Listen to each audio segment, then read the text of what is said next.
Então, no modelo de dois compartimentos, durante a etapa de distribuição, a velocidade com a qual as concentrações estão caindo depende da velocidade com a qual o fármaco se transfere do compartimento central para o periférico, da velocidade com a qual ele volta do periférico para o central e também da velocidade pela qual ele é eliminado para fora do corpo. Então, a constante alfa, que representa o decaimento das concentrações na etapa de distribuição, é a chamada de constante híbrida, porque ela junta o efeito dessas três microconstantes. Tá? Da mesma forma, durante o processo de eliminação, o principal contribuinte para esse processo é o K10, é a constante de eliminação do corpo para fora. Mas também está acontecendo um pouco de distribuição. E a soma desses três processos é expressa pela constante beta, também é chamada de uma constante híbrida. Então, alfa e beta mostram a soma de todos os efeitos que acontecem na etapa de distribuição, alfa, e na etapa de eliminação, o beta. Elas são chamadas de constantes híbridas ou macroconstantes. E as constantes K12, K21 e K10 são chamadas então de microconstantes. Bom, no modelo de dois compartimentos, nós não temos mais apenas um termo de volume de distribuição. Existe o volume de distribuição do compartimento central, que é o mais importante, porque ele afeta as concentrações que são medidas lá no laboratório, mas também existe um volume de distribuição no compartimento periférico. O volume de distribuição no compartimento central é dado pela dose dividida pelos termos A mais B, ou a dose dividida pela concentração no tempo zero, que é obtida também pela soma dos termos A e B.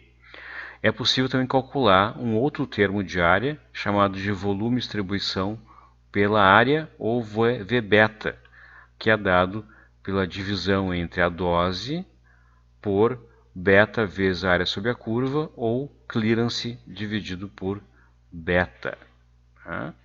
Então, ele é afetado, esse volume, pelas alterações, especialmente que acontece no clearance na fase pós-distribuição. E também é possível calcular um outro termo de volume, chamado de volume de distribuição no estado estacionário, mas para tanto, nós precisamos saber o valor de A, B, alfa e beta, ou das microconstantes K12 e K21. Então é um cálculo um pouquinho mais complexo do volume de distribuição no estado estacionário. Bom, existem algumas outras relações matemáticas dos modelos de dois compartimentos, como, por exemplo, a relação entre o termo beta e o tempo de meia-vida da fase de eliminação, o termo alfa e o tempo de meia-vida da fase de distribuição. É possível calcular os termos A e B conhecendo os valores da microconstante K21, alfa e beta, e enfim algumas outras relações entre as constantes do modelo de dois compartimentos que nós não vamos aplicar nos nossos exercícios. Para vocês verem, nós também não vamos aplicar essa fórmula, mas as equações para predizer concentrações plasmáticas em estado estacionário usando o modelo de dois compartimentos são bem mais complexas matematicamente.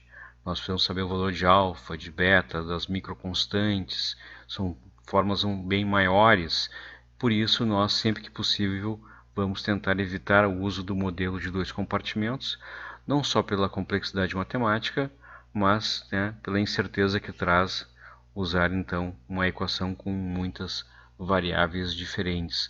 É difícil obter todos esses dados com apenas uma ou duas concentrações. Então, nós precisaríamos ter um número maior de amostras de plasma para medir concentrações e poder obter todos esses termos que a gente está vendo aqui.